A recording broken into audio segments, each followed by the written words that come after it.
యేసు ప్రభు నామమున మీ అందరికీ శుభాలు తెలియజేస్తున్నామండి. यीशु मसीह के नाम में आपको धन्यवाद कहना चाहता हूँ।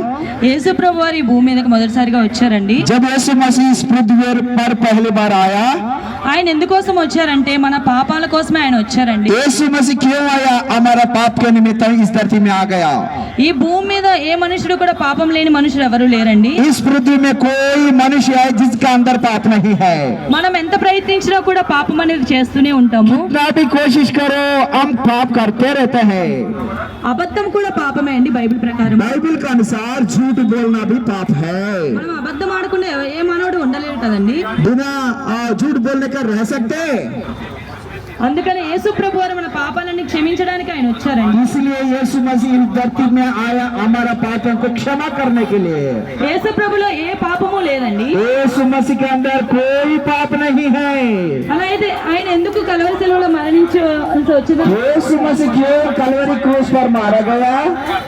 ఆయన మన పాపాల నిమిత్తమే ఆయన శిలువలో మరణించారు. हमारा पाप का निमित्त यीशु मसीह क्रूस पर मारा गया।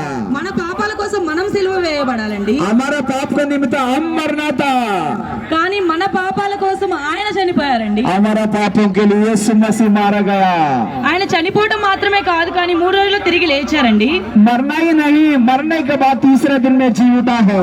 ఆయన మరణాన్ని గెలిచిన దేవుడండి. यीशु मसीह मृत्यु का ऊपर जय पाया है। ఆయన మరణించి కోరుకునేది కూడా అదే అండి. మనం కూడా జీవించాలనేది ఆయన కోరుకుంటారు. यीशु मसीह चाहता है हम भी जीना है, नहीं मरना है पाप में।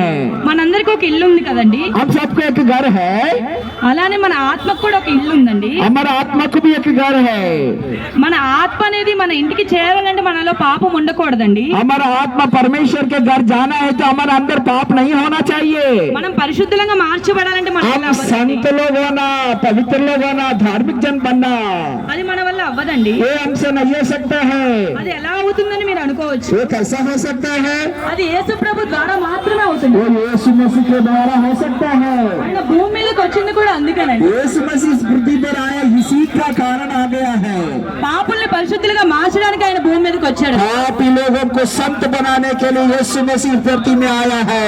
అందుకే మేము చెప్తున్నాం యేసయ్యని నమ్మండి. इसलिए हम कह रहे हैं यीशु मसीह पर विश्वास करो।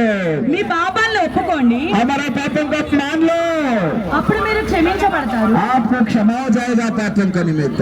బైబిల్ ప్రకారం ఇలా ఉంటుందండి. పాపులందరూ बाइबल के अनुसार कैसा इस तरह कहते हैं, పాపులందరికీ ఒక ఇల్లు ఉందంటండి. पापों के सबको एक घर है, అదే దాన్ని నరకం అంటారండి. उसको बोलते नरक है। ఒకవేళ మనం పాపంతోనే చనిపోయినట్లయితే अगर पाप में मर जाए तो నరకానికి వెళ్తాం.